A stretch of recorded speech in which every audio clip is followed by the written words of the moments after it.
Welcome back to Spotlight, where we feature the University of Central Arkansas's College of Fine Arts and Communication. I'm Donna Lampkin-Stevens. Today we start our semester with my friend Brian Young, who is director of the Baum Gallery, and we're here for the opening exhibition of the spring 2020 season. It's called Fired Up in the Natural State, Contemporary Ceramics. So Brian, welcome. Thank you. Thanks for coming back. This looks wonderful. Tell us about who all is here, who's represented, and how you came up with this idea. So one of the things I like to do is to feature exhibitions in the fields that the art department teaches. Sure. So printmaking, graphic design, ceramics is part of that. And so we had a hole in the schedule, and I can't remember how the suggestion came to do a ceramics exhibition, but Liz Smith, she's the professor of ceramics and associate chair. She came up with a short list of names, and I worked through it, and then she went back to teaching, and I kind of curated from those names, and we came up with 13 different people. And what I like about the exhibition is that every artist in this exhibition, except for one, makes their living as a ceramist, either teaching at a university level, or they have their own kiln, their own studio, and their own professional practice. And that's what I want our students to be aware of. Come, you want to be a ceramics artist or you want to take a class? This is what professional ceramic people, this is what they turn out. So how unusual is that for people to make their full living as a ceramicist? It's unusual for a couple reasons. One, that there's not quite the demand for contemporary craft as, let's say, there is for painting or for, let's say, sculpture. And for reasons we could have a long conversation about, sometimes ceramics don't command the kind of prices. So people want to buy cups and bowls, but, you know. So there are not that many people who make their living as professional ceramic artists, but there's several really good ones in the States. So. Obviously. So let's talk about who's here. Okay. So we have Benjamin Kurgan. Tell me about him. He was a former professor at the UA Fayetteville, and now he is a professor of ceramics at Eastern Kentucky University. And his work is some of the most whimsical, and I think he has the greatest range, visually speaking, of any of the artists in the show. So I was really thrilled to get him. Now, are his pieces all in one area here in the Baum? They're in the smaller gallery, and we call it Gallery 3. Gallery 3, okay, excellent. And Jeannie Hewlin? Jeannie Hewlin has 3 pieces that kind of rest directly onto the floor, and they're somewhat abstract, and are also allusions to landscapes. And so those are back there. Yep. Okay. And she's from the University of Arkansas as well. University of Arkansas in Fayetteville. Okay. Yeah. Okay. And Linda Lopez. Linda Lopez is also at the University of Arkansas in Fayetteville, and her work is in the front gallery. There's one piece. It's a freestanding, but it incorporates just about everything. There's a wooden shelf, there's ceramic, there's fiber. So it's really kind of an exciting piece. Good. And Matthew McConnell. Matthew McConnell has a series of flat black works, and what I like about that is it takes ceramics off the pedestal, so to speak, and directly onto the wall. So I think I saw that coming in, and I thought it was very unusual. So and really subtle too. Yeah, very subtle. Yeah. You'll be surprised. Yeah. And he's also from the University of Arkansas. Yes. Okay. Correct. And then we have Kensuke Yamada. He has these giant heads behind me, so I'll be careful not to back up. And this is a really funny kind of anecdote where he's really well known for having these children in these almost like flotation devices that go around your waist. So he does these ceramic figures. I said, hey, would you be willing to lend some of that to the show, 1 or 2 pieces? He goes, I don't have any of those. Those have all kind of been, people buy them. And he's like, I'm gonna be firing up some stuff over the holidays. So I basically said yes to him sight unseen. Wow. And this is what you got. I got these 2 giant heads, which are spectacular. And he teaches at UA Little Rock. Yes, right. Okay.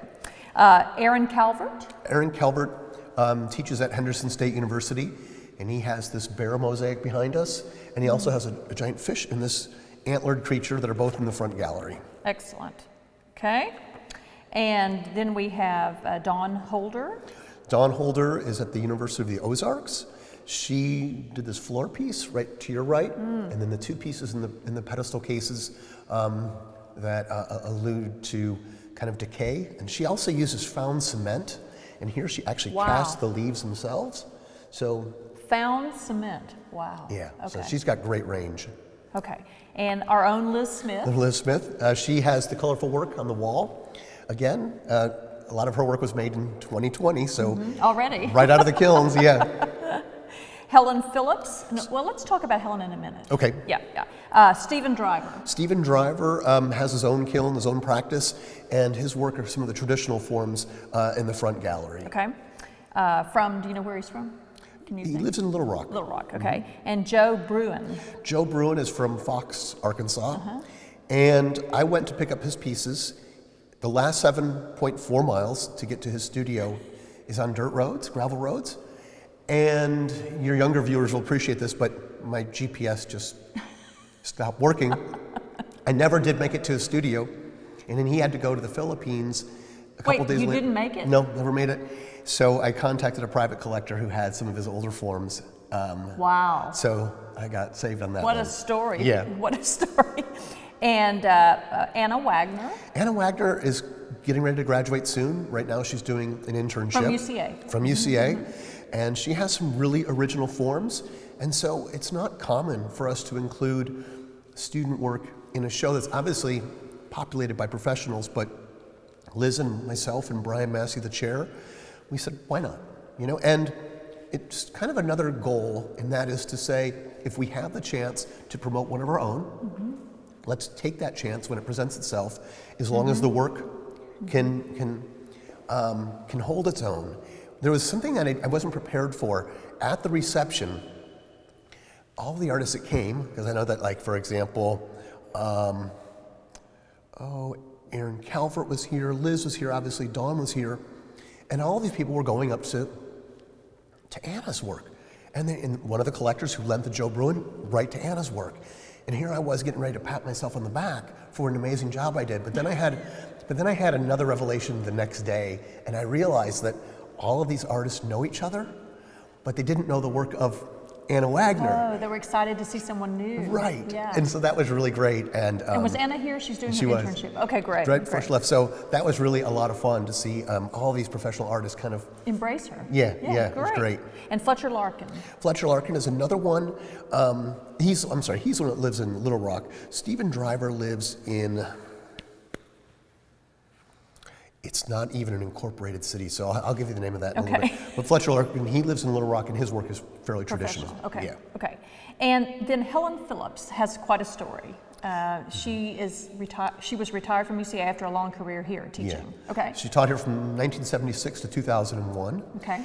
And then she retired, and she and her partner bought this 3-building compound in Bruno, Where's Bruno? north, Okay. North Arkansas. Okay. about 90 miles away. Okay. Somebody can fact check me, I'm sure. And it was a former boys' reformatory, and they were going to turn it into their home, a studio, and a classroom. And that went on for a little while, but then Helen got sick, and Royce, her partner, remains there, but he's going to be downsizing, and so he wanted us to maybe take some of the work of hers, and together with Dr. Massey, they planned a silent auction. And so that money will be used to benefit the art department in some way. And it's in conjunction with this exhibition. Yeah. And we're going to see pieces from the silent auction that are, available to be bid on any day. And Yep. we'll run through. February 21st. Okay, so almost the rest of the month. Okay, so we'll go around to see some of these great pieces here in a moment. But Brian, tell me about when did you start planning this? How long in advance do you plan? When were you going up there to try to get those pieces from Joe? This exhibition came together unusually quickly. Normally, I like to plan at least a year out, and that allows for, to recover from the unexpected, like when you get lost in Fox, Arkansas. So normally I like to plan, and plus we also want to include the exhibitions committee. We want to clear it with all the faculty.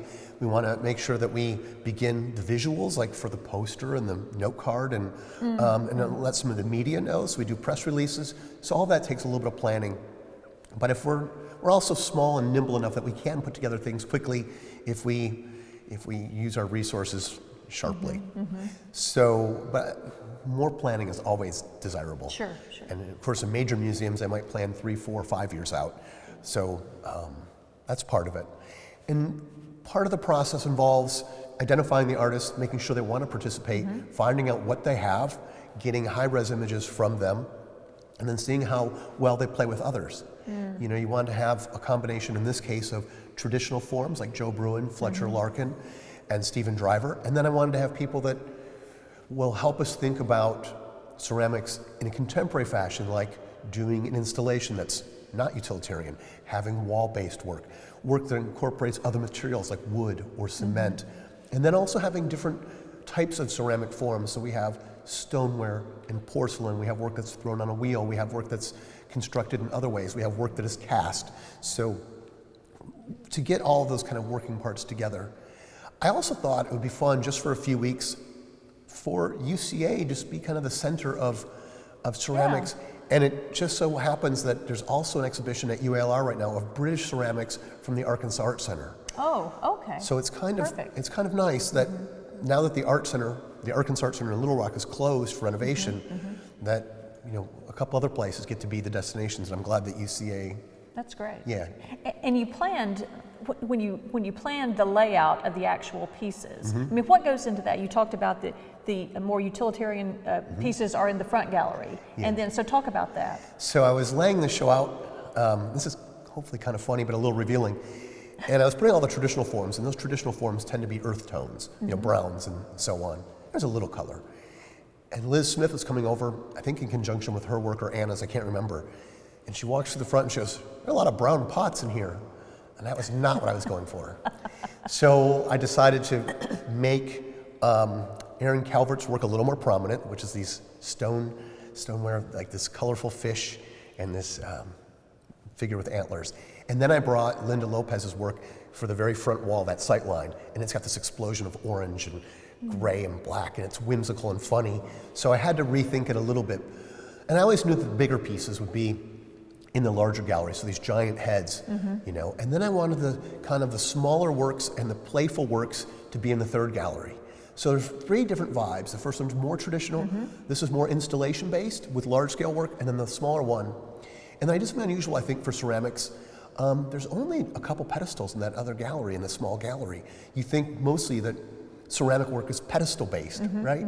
And almost all of it's wall or on shelves. So I wanted to rethink that a little bit. And we're going to see that in a moment. Finally, well, not finally, but one more thing.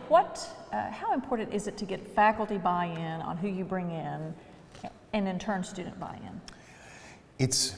I don't know if it's really measurable, but I found that I get more enthusiasm from the faculty when I seek their opinions on the front end rather than for their support at the back end. Sure. So it was important to me that I go to Liz and say, if we're going to do a ceramic show, I want your input. I want you to, you know, give me some of the names. And I guess I've been doing this long enough that it doesn't have to be my way. There's so many great ceramic artists out there. There were other ones I could have picked. People were asking me, is so-and-so or somebody else going to be in the show? I said, no, I had to cut the list off just for logistics and cost. And I didn't want it to be too overwhelming. Liz Smith gave me a great piece of advice. She said, don't be afraid to put a lot of space around the work. You know, in other words, it doesn't have to be crowded, but if you can take in each piece rather than, let's say, the creation of a bazaar, you know, I didn't want to have a, you know, a yard sale. So I think I got off the original point, but I find that there's more success at the BAUM if the faculty have a say, along with our exhibitions committee, and of course I run everything past the chair. And then I do an exercise in my head where I imagine that the night of the opening that the provost and the dean and the president are going to walk in together, and that I want to imagine what's their impression when they walk in. Will they think that this is supporting the students? Will they think this is really good work? Will they see some of the things that we see in terms of the quality of the work or the variety or the professionalism? So I always have that imaginary dialogue, right? You know, when I'm doing the lighting and whatever, that these three are going to walk in together. And the other people in the art department, you know, will they think that this is of the same quality that they've come to expect? So. Okay. We're here now with Brian and the work of Liz Smith, our UCA ceramics professor. So tell us about what she's done. So let me tell you what she used to do, kind of. I think of her as kind of a postmodern artist. She used to take traditional Victoria forms and then exaggerate them a little bit including the use of decals and some of the traditional colors of, let's say, 19th century ceramic ware. But in this body of work, she wanted to go back to, let's say, hand drawing or hand painting. And so they're a little bit looser, a little more organic. And then she paints them or glazes them and then applies this gold lusterware. So you pick up on this shiny quality every, in certain intervals. And then she's also using traditional forms, ewers, vases, bowls, and pots. And so kind of a return to traditional in a way. And it's brand new. Yeah, which as a curator makes you a little nervous because she had thousands of pounds of clay that she suspected was defective. And so some of the bigger forms that she was doing, they were slumping in the kiln, and I was getting these progress reports. Oh. And so it kind of makes you nervous because you're curating the work sight unseen, like I did with Kensuke Yamada. And she's a colleague, so I have to be professional and I have to be patient. And I know that she was frustrated, but as they say, all's well that ends well. The body of work came out, and then she worked with Robbie Burton in our wood shop. He's a technician, and he constructed small little risers, as we call them, and used a router so you could hide the hardware. And so there's a little bit of a colorful touch on that as well. And those are the ones on the wall? Yeah. Okay. Yeah. Okay. So you don't think about, you think about making the pieces, and then you don't think about the display. So that's something else Right. that people have to think about. Right, and you have to make sure that pieces are relatively secure, but sometimes you get a little nervous with the ceramic show. I get a little nervous, so I bet. yeah. So how does, most people don't have a kiln at their home, right? Right. How big are they? They are big, so you could fit maybe 2 commercial kilns in a standard 2-car garage. Okay. So they're big, typically. I mean, you Okay. can have smaller kilns too if you're just doing cups or something like that, but a lot of these artists who are doing really big forms need a bigger Obviously kiln. all around. Right. So in fact, I think Stephen Larkin has at least 2 full-size kilns that he built over a period, and I know the same with Joe Bruin. Well, I didn't get to them though. I got close. And he has, large, let's say, industrial kind of kilns. Yeah. Wow. Yeah. Wow. Okay. All right. We're here now in Gallery 3, which features the work of 3 artists, and we're going to focus now on Anna Wagner, who's a UCA senior. She'll graduate in May. Right. And Brian, tell me about her. She's got quite some interesting pieces. So her work was in the BA and BFA. Last fall. Yeah. And so we were thinking about, we're going to have this showcase of ceramic artists.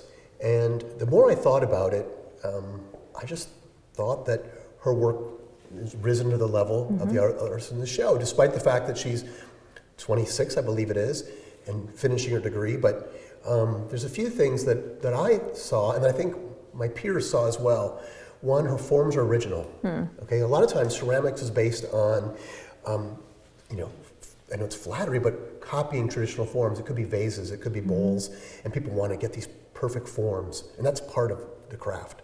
But in her case, she can do that, but then she branches out, and some of her, let's say, they look like they're functional, but they're not. They look like they're peeled away, or they have things inside of them. So looks like drips of paint and so on. And then the other thing I liked about it was that her work has content. A lot of her work deals with anxiety that a lot of college students face, whether it's ADHD, ADD, anxiety, depression.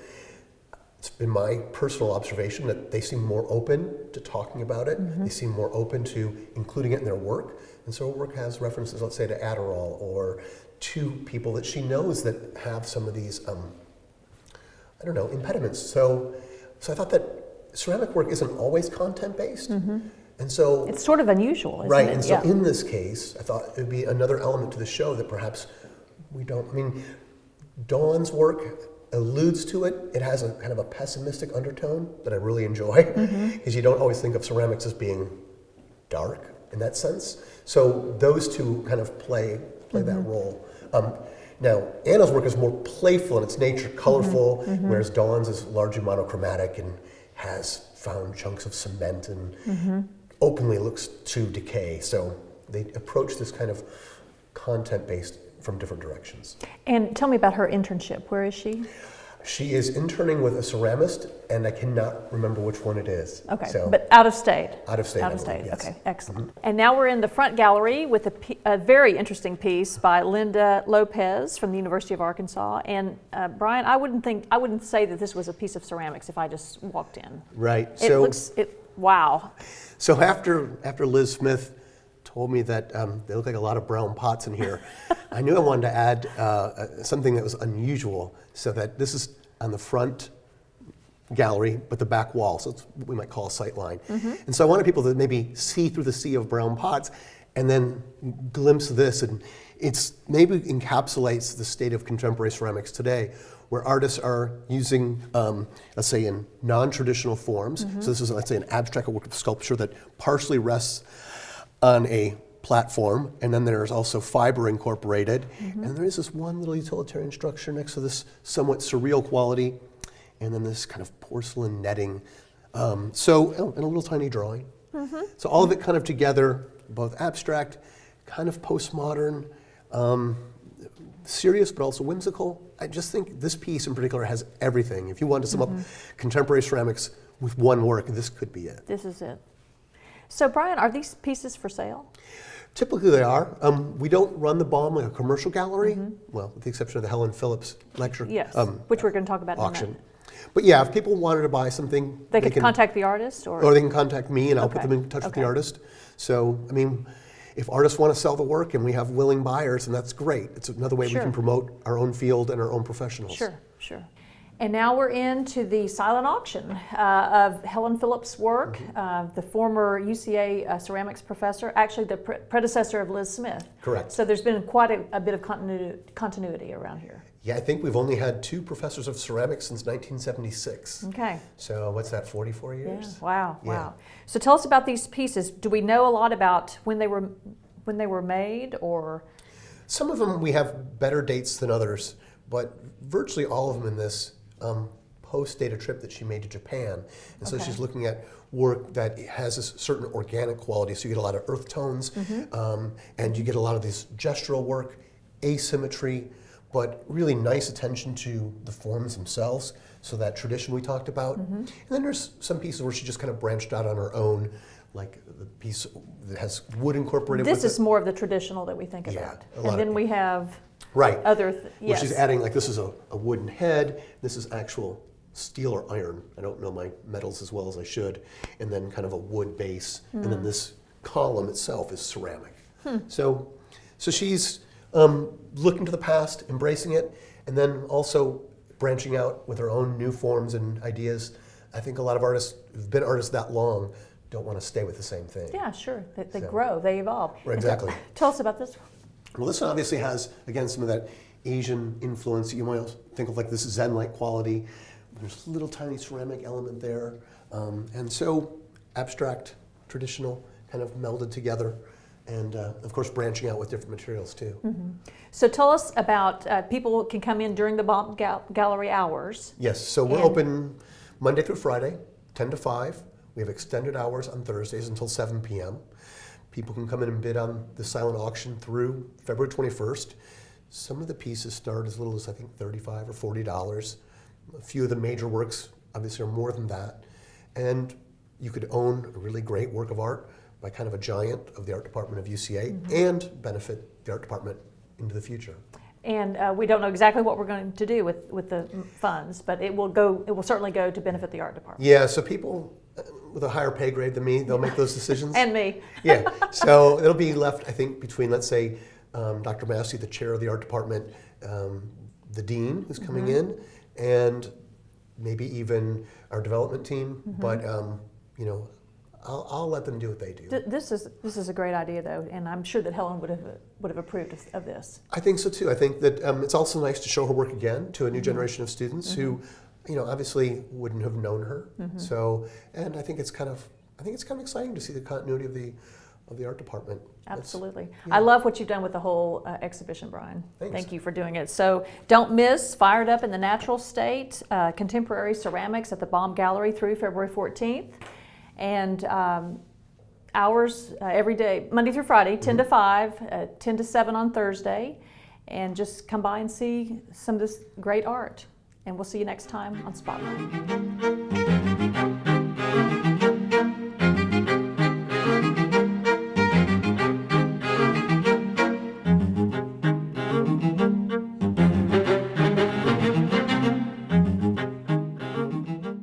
What will you find at UCA? The next generation of artists educators, and communicators. The College of Fine Arts and Communication offers 42 undergraduate and graduate programs of exceptional quality. contributing to a deeper appreciation of the human experience.